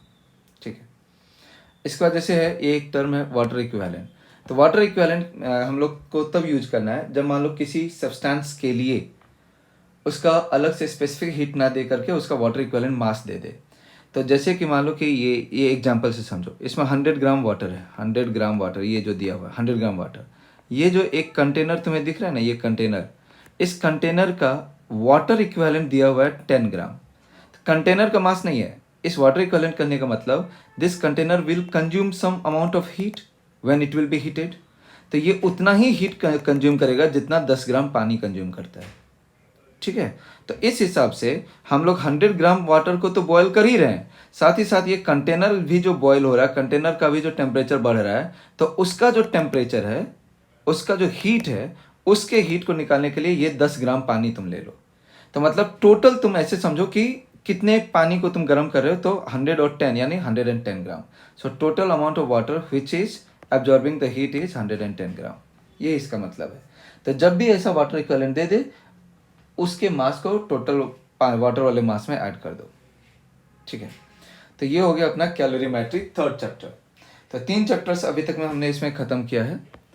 अब हम लोग चौथे चैप्टर पे चल रहे हैं, ठीक है, हीट ट्रांसफ़र पे। चलिए, हीट ट्रांसफ़र में 3 मोड्स हैं एक जगह से दूसरी जगह तक हीट जाने का: conduction, convection and radiation. Convection जो है वो लिक्विड एंड गैस में होता है, कंडक्शन मेनली सॉलिड में होता है। इसमें मॉलिक्यूलर वाइब्रेशन होता है, मॉलिक्यूल अपने जगह से दूसरी जगह तक मूव नहीं करता, ठीक है। ये वाइब्रेट करके अगले मॉलिक्यूल को एनर्जी ट्रांसफर कर देता है। रेडिएशन हमेशा ही होता है, इसके लिए मीडियम रिक्वायर्ड नहीं है। It always takes place at all temperatures, हर टेम्परेचर पे होता है। चलिए, अब यहाँ पर से हम लोग बात करें पहले कंडक्शन का। तो कंडक्शन होने के लिए जो है वो एक सॉलिड मीडियम होना चाहिए। अच्छा, कंडक्शन में ये कॉन्सेप्चुअल बात है। यहाँ पर देखो, यहाँ पर क्या हॉट जंक्शन है ना, और इस साइड पर देखो ये क्या कोल्ड जंक्शन है। तो हॉट जंक्शन से कोल्ड जंक्शन के तरफ में हमने क्या लगाया है, तो एक रॉड लगा दिया। अब ये वाला जो एक रॉड लगाया है, ये जो रॉड लगा हुआ है, इस रॉड्स के थ्रू हॉट से कोल्ड के तरफ में हीट तो फ्लो करेगा। तो ये जो हीट फ्लो करेगा, तो यहाँ से अगर मान लो यहाँ से 100 कैलोरी अगर गया 1 सेकंड में, तो यहाँ से भी 100 कैलोरी 1 सेकंड में जाएगा, यहाँ से भी 100 कैलोरी 1 सेकंड में जाएगा, और यहाँ पर 1 सेकंड में 100 कैलोरी डिलीवर होगा। तो हर एक क्रॉस सेक्शन से बराबर अमाउंट ऑफ हीट ही पास करेगा, ठीक है।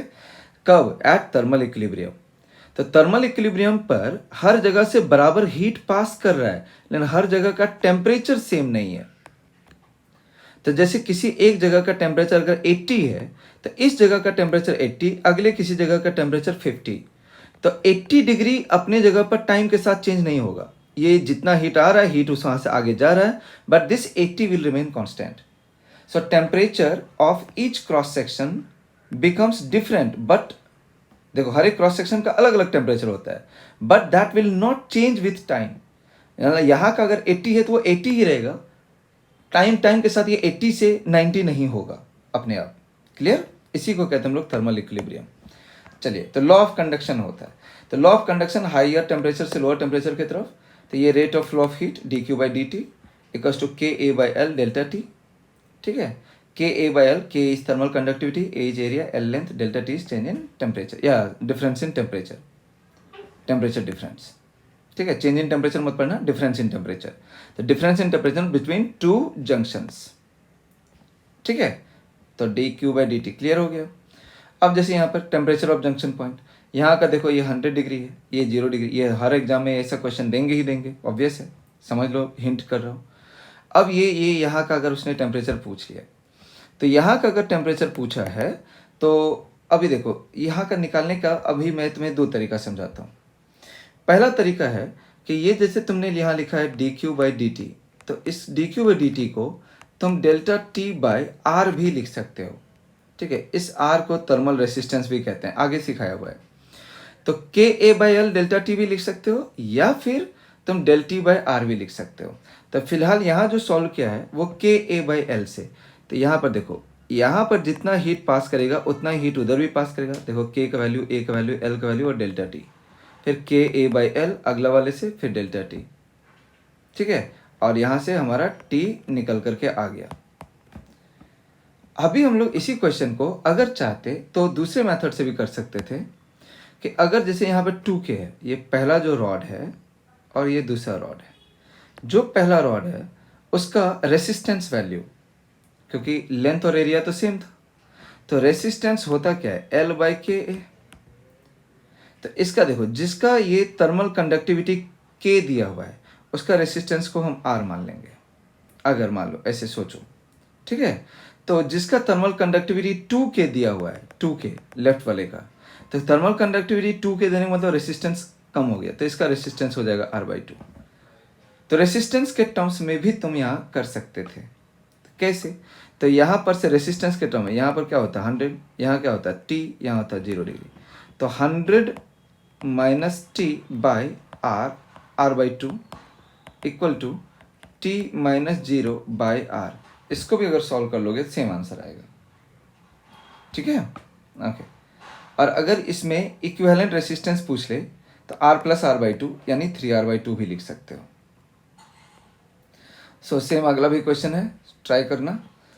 इसको करंट टाइप से ही डील करो। इधर से भी आया, इधर से भी आया, नहीं, इसमें इधर से आया है, फिर इधर गया, दो तरफ गया, तो यानी I1 equals to I2 plus I3, ऐसे करके सबके सब।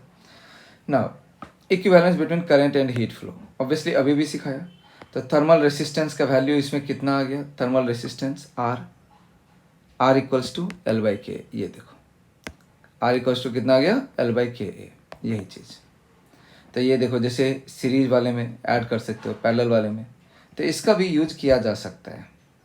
एंड इसका यूज़ तभी करना जब मान लो कि सीरीज में ही 3 रॉड दे दे, जैसे मैं दे सकता हूँ अभी तुम्हारे रिवीजन एग्जाम्स में। ठीक है, तो अगर हो गया तो हो गया, नहीं हुआ तो फिर उसके सॉल्यूशन में समझाऊंगा। ठीक है, a rod transfers heat Q in time T between two temperature junctions at T1 T2. Find out time taken to transfer same amount of heat if two such identical rods are connected in series. यहाँ पर आप समझो इसको, अगर दो identical rod है, एक rod, दो आइडेंटिकल रॉड है, ठीक है, एग्जैक्टली दो आइडेंटिकल रॉड का मैं बात कर रहा हूँ।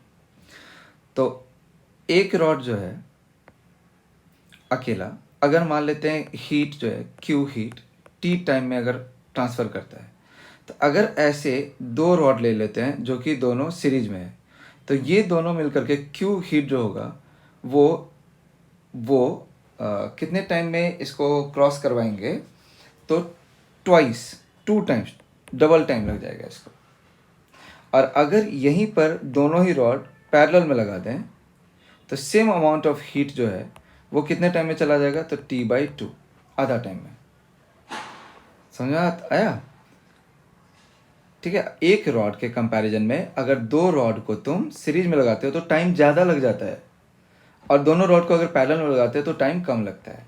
अब इसी चीज़ को ऐसे समझो, अगर दो रॉड मान लो सीरीज में आइडेंटिकल रॉड्स है, अगर ये Q amount of heat T time में अगर ये फ्लो करवा रहा है यहाँ से उधर, अगर यही दो रॉड अगर पैरेलल में लगा देंगे तो ये दोनों मिल करके बताओ Q अमाउंट ऑफ हीट कितने टाइम में, तो सीरीज से पैरेलल सीधा आ रहा हो, तो सीरीज में जो टाइम लगता है पैरेलल में उससे बहुत कम टाइम लगता है, 2T से T/2 यानी 1/4, तो इसको टाइम सिर्फ T/4 लगेगा, T/4 टाइम में ये पहुंचा देगा। सेम ऐसे ही सोचो, अगर दोनों रॉड है, ये Q amount of heat T time में पहुंचा रहा है, तो वही दोनों रॉड अगर मैं सीरीज में लगा दूं तो same Q amount of heat इसके 4 टाइम्स टाइम में लगेगा, 4 गुना टाइम लगेगा, यानी 4T लग जाएगा।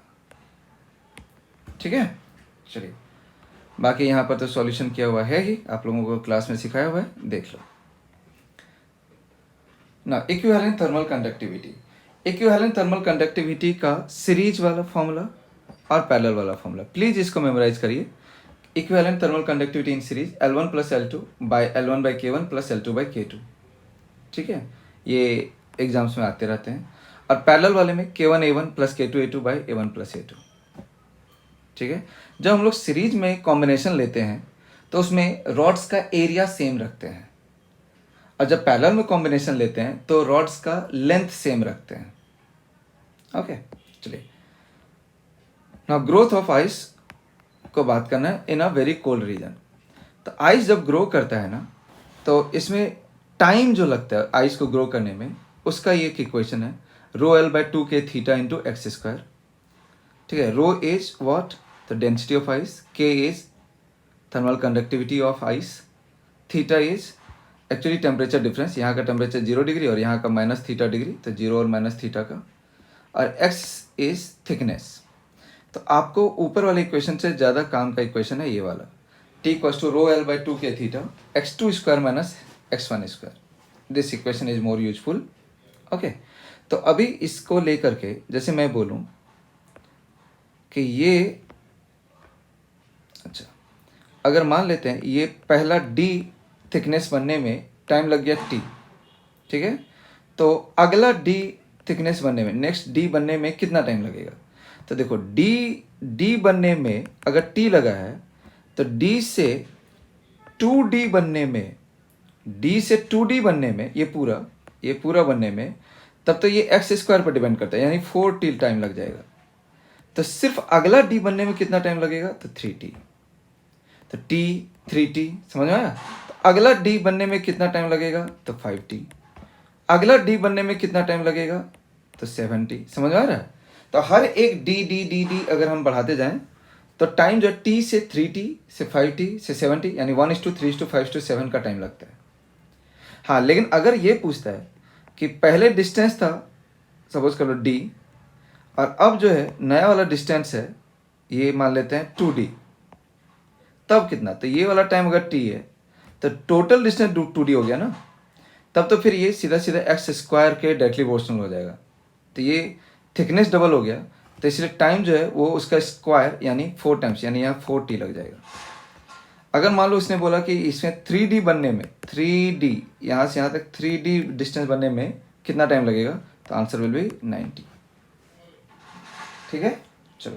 तो ये growth of ice is also important. अब हम लोग बात कर रहे हैं, अगला टॉपिक हमारे लिए रेडिएशन. ठीक है, अगला टॉपिक हमारा रेडिएशन, और यही हमारे इस पर्टिकुलर डिस्कशन का लास्ट होगा, पार्ट 1 का. तो रेडिएशन में देखो, सबसे पहले हम लोग देख रहे हैं थ्योरी ऑफ हीट एक्सचेंज. ये कह रहा है कि हर एक ऑब्जेक्ट जो होता है, ये जैसे एक ऑब्जेक्ट है, ये हीट रेडिएट भी करता है अपने टेम्परेचर के अकॉर्डिंग, और ये हीट रिसीव भी करता है सराउंडिंग के अकॉर्डिंग. तो ये रेडिएट और रिसीव दोनों चलते रहता है एक साथ. तो अब बात यह है कि अगर इसने ज़्यादा रेडिएट कर दिया तब तो इसका टेम्परेचर क्या होगा? कम हो जाएगा. तो अगर ये ज़्यादा रेडिएट किया, if it will radiate more, radiated energy अगर मोर है तो ये इसका टेम्परेचर फॉल करेगा. और अगर ये ज़्यादा रिसीव किया तो इसका टेम्परेचर क्या होगा? राइज करेगा. सिंपल है. So net rate of radiation हम लोग कैसे लिखते हैं? तो dq/dt radiated minus dq/dt received. यहाँ पर आपको ये जो अगला इक्वेशन है, rate of fall of temperature, ठीक है, ये रेट ऑफ कूलिंग भी कहते हैं इसको क्या बोलते हैं? Rate of cooling. तो रेट ऑफ कूलिंग का जो ये इक्वेशन आया है, दिस इज वेरी इंपॉर्टेंट, क्योंकि dq/dt के जगह ms/dt लिख दिया. तो ये जो इक्वेशन आया minus dt/dt equals to 1/ms dq/dt. Please 2 to 3 times इसको लिखो, मेमोराइज करो. माइनस dt/dt यानी rate of cooling equal to 1/ms dq/dt. चलो, इसका ये सब कुछ डेफिनेशन है. What is absorptivity, reflectivity, transmittivity, ये आप लोगों को बस एक बार रीड कर लेना है. नाउ इमिसिव पावर क्या है? Rate of radiation through 1 unit surface area. तो यानी 1/a dq/dt. ये जो है ये क्या है? 1/a dq/dt. Emissive power is 1/a dq/dt. एक और भी इसमें होता है स्पेक्ट्रल इमिसिव पावर. तो ये जो E लिखा है ना हमने 1/a dq/dt, ये टोटल इमिसिव पावर है. इस टोटल इमिसिव पावर में बहुत सारे वेवलेंथ्स होते हैं. अगर डिफरेंट वेवलेंथ्स को लेकर के हम लोग बात करें तो उसको हम लोग स्पेक्ट्रल इमिसिव पावर भी कहते हैं. ठीक है, चलो. सो इस हिसाब से E इक्वल्स 1/a dq/dt है, तो dq/dt इक्वल्स टू भी आप लिख सकते हो E into A. Emissive power को A से मल्टीप्लाई कर दो, सरफेस एरिया से मल्टीप्लाई करो. Now types of radiating bodies, obviously black body and grey body. Black bodies are perfect radiating body. ठीक है, ये जो है वो एब्जॉर्ब करता है बहुत फास्ट रेट पर, मतलब एब्जॉर्ब तो 100% ही करता है, और रेडिएट करता है बहुत फास्ट. तो it radiates at fastest rate and absorbs 100%. तो ग्रे बॉडी वही होगा जिसका rate of radiation black body से कम हो. ठीक है, तो ब्लैक बॉडी के लिए एब्जॉर्प्टिविटी का वैल्यू कितना? 1. इमिसिविटी का भी वैल्यू उसके लिए 1 ही होता है. इमिसिविटी का भी वैल्यू क्या होता है? ब्लैक बॉडी के लिए 1 ही होता है. ए भी 1 होता है और ई भी 1 होता है. ठीक है, चलो. इमिसिविटी, भाई ब्लैक बॉडी का रेडिएशन और ग्रे बॉडी का रेडिएशन, ये देखो grey body by black body का इमिसिव पावर का रेशियो। डन है, ये सब डेफिनेशन है, just go through it once. Now Kirchhoff's law of radiation, this is important theoretically. It states that ratio of emissive power and absorptive power of all bodies, not only for gray bodies, for all bodies of similar dimension. ठीक है, जैसे ये grey body 1 है, grey body 2 है, यहाँ पर अगर एक ब्लैक बॉडी भी रख देंगे तो भी चलेगा, उसका E3 हो जाएगा। और ठीक है, तो हम लोग लिख सकते हैं E1 by A1, E2 by A2, E3 by A3। तो A3 का वैल्यू तो 1 ही है, ब्लैक बॉडी है ना, इसीलिए। तो इसलिए E1 by A1 equals to E2 by A2 equals to E3। तो ये ऐसा टाइप का रिलेशन बन जाता है। तो ये थियोरेटिकली इंपॉर्टेंट है, और यहीं से हमें निकल करके आता है कि absorptivity and emissivity are same. ठीक है, now Stefan's law of radiation ये बता रहा होता है कि emissive power is directly proportional to T⁴, यानी emissive power equal to sigma into T⁴। It is important. ठीक है, emissive power equal to sigma into T⁴। Sigma का स्टीफेंस कांस्टेंट वैल्यू कितना होता है, 5.67 इंटू 10⁻⁸। ठीक है, ET ग्राफ। ठीक है, ओके। यहीं पर अगर मान लो उसने एक ग्राफ ऐसा दे दिया जिसमें कि यहाँ पर E लैम्डा लिख दे, E लैम्डा। तो E लैम्डा को हम लोग पढ़ते हैं स्पेक्ट्रल इमिसिव पावर। ठीक है, E लैम्डा वर्सेस लैम्डा। अगर ऐसा कोई ग्राफ अगर बना दे तो that graph will look like somewhat like this. तो ये जो इस तरह का जो ग्राफ बन रहा है, ठीक है, तो इसका जो एरिया होगा, this area will give you total emissive power. तो एरिया, इसका जो एरिया होता है E लैम्डा वर्सेस लैम्डा, तो स्पेक्ट्रल इमिसिव पावर वाला ग्राफ कभी भी अगर दे दे तो इसका जो एरिया होता है यही हो जाता है टोटल इमिसिव पावर, जो is directly proportional to T⁴। समझ में आता है? Area of spectral emissive power graph is total emissive power and total emissive power is directly proportional to T⁴। चलिए, नाउ रेट ऑफ रेडिएशन के लिए बस A से मल्टीप्लाई कर दो, sigma A T⁴। Rate of cooling of a spherical object kept in vacuum depends upon which power of its radius. It is very important question है, ये बहुत ही important question है। ठीक है, सो ये हमें पता होता है -dt/dt 1/ms dq/dt। 1/ms ms यहीं पर है, dq/dt देखो सिग्मा A T⁴। एरिया की जगह पर रख दो, एरिया की जगह पे 4πr² ही तो रखोगे, स्फेरिकल ऑब्जेक्ट है तो ऊपर में r² है और मास के कारण से नीचे r³ है, तो it is directly proportional to 1/r। तो इसलिए ये आंसर, वेरी इंपॉर्टेंट क्वेश्चन। चलिए, न्यूटन्स लॉ ऑफ कूलिंग में ये देखो ये रेडिएट भी कर रहा है, रिसीव भी कर रहा है। अगर मान लेते हैं ऑब्जेक्ट का टेम्परेचर और सराउंडिंग का टेम्परेचर डिफरेंस बहुत ज़्यादा नहीं है तो Newton's law of cooling can be applied, और ये कहता है कि रेट ऑफ कूलिंग जो होगा, rate of cooling is equals to, या it is directly proportional to T-T0, यानी टेम्परेचर ऑफ ऑब्जेक्ट, यानी average temperature of object minus temperature of surrounding, average temperature of object minus temperature of surrounding. ठीक है, सो ये अपना relation को 2-3 बार लिखना है। ये क्या है, रेट ऑफ कूलिंग। क्या है ये, रेट ऑफ कूलिंग। ठीक है, रेट ऑफ कूलिंग, इसको आप पहले ऐसे लिखो, -dt/dt equals to B times T average minus T surrounding. फिर इसी को आप ऐसे भी लिखो, -ΔT/ΔT change in temperature of object by time equals to B times T average minus T naught. ठीक है, तो इस तरीके से आप लोग इसको, और यहाँ पर भी मॉड लेकर के काम कर सकते हो, इसका कोई और मतलब नहीं है। ओके, तो आप लोगों को ये 2-3 बार लिखना है, प्रैक्टिस कर लेना चाहिए। Now rate of cooling is directly proportional to emissivity of object. Yes, क्यों? क्योंकि यहाँ पर ये जो B है वो B एक्चुअली सिग्मा AE/ms के जगह पर आता है, तो इसमें इमिसिविटी, ये देखो इमिसिविटी वाला टर्म कहाँ है, ऊपर है, इसीलिए। ना 2 टी कप्स, ये वाला question, 2 tea cups are at 120 and 80, सो कौन ज़्यादा फास्टर कूल होगा? तो किसका इसके साथ में डिफरेंस ज़्यादा है, बस वो देख लेना है। तो जिसका डिफरेंस ज़्यादा होगा उसका रेट ऑफ कूलिंग भी फास्टर होगा, दैट्स इट। फिर चाय कूल्स फ्रॉम बहुत बढ़िया है। तो इसी देखो ये minus D T by D T को हमने क्या लिख दिया यहाँ, minus delta T by delta T. तो 80 to 70, तो यानी कितना का, पहले ये क्वेश्चन लिख लो, minus delta T by delta T equals to, ये मॉड लगा, B times T average minus T not.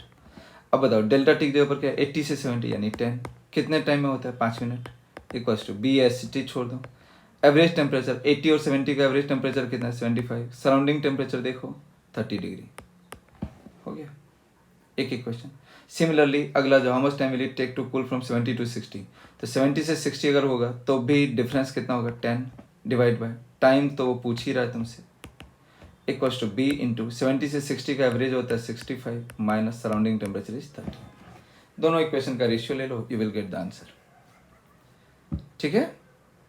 Okay so इस तरीके से हम लोग जो है, okay now few graphs are there which are important actually, rate of cooling versus temperature, this is minus dt by dt directly proportional to t minus t naught, this graph is important, okay, graphs में this graph is important, ये भी बताया। इसका temperature versus time graph is also important, temperature versus time graph, ये देखो exponentially decrease कर रहा है, ठीक है, this graph is also important, temperature versus time graph. Then this are the just questions, rate of ये पी वाई क्यूज है, ठीक है। तो जैसे मान लो कि ये पहला वाला जो है, इसमें किस में आपको रेट ऑफ कूलिंग ज़्यादा दिख रहा है, तो 1 का रेट ऑफ कूलिंग ज़्यादा है, तो जिसका रेट ऑफ कूलिंग ज़्यादा है उसका एमिसिविटी भी ज़्यादा है। सेकंड वाले क्वेश्चन में रेट ऑफ कूलिंग किसका ज़्यादा दिख रहा है, 2 का, क्योंकि ये टेम्परेचर वाला ग्राफ है ये, तो 2 का टेम्परेचर ज़्यादा डिक्रीज कर गया है, ठीक है। ओके अच्छा, एक चीज़ और भी यहाँ पर आप ग्राफिकली समझ सकते हो कि बहुत बार जो है ना ग्राफ में एक्सिस को वो चेंज कर सकता है। जैसे इक्वेशन क्या है, minus D T by D T equals to B times T minus T naught, तो आपको हो सकता है कि यहाँ पे लॉग वॉक करके वो ग्राफ दे दे, तो अगर ऐसा देता है तो minus D T by T minus T naught, ये माइनस को यहाँ से हटा दो, equals to minus B D T. अगर हम लोगों ने यहाँ पे ले लिया तो ये लॉग बन जाएगा, तो अगर लॉग वाला ग्राफ तुम्हें ऐसे देता है, सपोज कर लो, तो that graph will be like this. अगर यहाँ लॉग का ग्राफ दिया, log temperature, log T versus time, ठीक है, तो ये ग्राफ कुछ ऐसा टाइप का बनेगा, डिक्रीजिंग टाइप का, टेम्परेचर तो घटना ही है, बस लॉग रहने से ग्राफ एक स्ट्रेट लाइन टाइप का बनेगा। ओके आप लोग इस चीज़ को सर्च भी करके देख सकते हो कि log of temperature versus time graph. Done, practice करो, ये होमवर्क भी है तुम्हारे लिए, ठीक है ना। ब्लैक बॉडी रेडिएशन का अगर मैं बात करूं, तो जब भी एक ब्लैक बॉडी रेडिएट करता है तो उसके रेडिएशन में सारे ही वेवलेंथ्स होते हैं, it contains all possible wavelengths. जब भी एक ब्लैक बॉडी रेडिएट करता है तो इसमें कोई एक सिंगल वेवलेंथ नहीं होता है, it contains all possible wavelengths, ठीक है। So the wavelength corresponding to which maximum energy is present is known as lambda M, wavelength for maximum density या wavelength for maximum intensity. This lambda m actually depends upon temperature. This lambda m depends upon temperature, जो जिसको किसने बताया, when ने, तो इसलिए lambda m inversely proportional to t, it is known as Ven's law। तो lambda m into t equals to उस constant का वैल्यू लिखा है, यस 2.9 इंटू 10⁻³ या फिर इसको 0. एग्जैक्ट अगर बोलूँ तो 289 सेंटीमीटर इंटू केल्विन, ये एग्जैक्ट है इसका। तो ये आपको ये बता रहा होता है कि अगर आपने टेम्परेचर बढ़ाया, if the temperature will increase, suppose करो ये ऐसा ग्राफ है, एक ऐसा ग्राफ है, तो ये हो गया lambda. If you will increase the temperature then this value will decrease, like अगर ऐसा आ जाए तो ये 1 और ये 2, तो 1 का टेम्परेचर जो है ना वो ज़्यादा है क्योंकि इसका लैम्डा कम है, ठीक है। ये लैम्डा जब वो अपना इंटेंसिटी मैक्सिमम को अटेन करता है, ठीक है। Okay so veins law was important, इसका ये ग्राफिकली ही ये क्वेश्चन बनता है जो आपको कहता है कि ये जो पीक वैल्यू को अटेंड करता है, ये पीक वैल्यू जिस वेवलेंथ पर अटेंड करता है वो वेवलेंथ किस पर डिपेंड करता है, टेम्परेचर पे, and this lambda M is inversely proportional to temperature. चलिए लास्ट है solar constant. Solar constant solar constant, it is solar energy received by earth surface in 1 unit area in 1 second। Solar constant जिसको हम लोग S से लिखते हैं, आप इसको जो है थोड़ा सा कोशिश करिएगा कि याद रहे, sigma into A1 into T⁴ bye A2, ये है। अब ये A1 किसका है, तो A1 जो होगा वो डेफिनेटली ये इसका, ऐसा, मतलब आप इसको ऐसे भी याद रख सकते हो, सिग्मा इंटू कैपिटल R² यानी सन का इंटू टेम्परेचर ऑफ सन पे पावर 4 डिवाइड बाय ये स्मॉल r है, स्मॉल r वो सन और प्लैनेट के बीच का डिस्टेंस, तो स्मॉल r का स्क्वायर। तो ये सोलर कांस्टेंट से रिलेटेड अगर क्वेश्चन भी पूछता है तो वो पूछता है कि s और t का कैसा रिलेशन है, तो s directly proportional to T⁴। s और r का कैसा रिलेशन है, तो s is directly proportional to capital R² या inversely proportional to small r²। ठीक है, सो ये अपना था ये फर्स्ट पार्ट का डिस्कशन। काफ़ी लंबा चैप्टर था, इसमें 4 चैप्टर्स थे। ठीक है, हम लोगों ने ख़त्म किया है।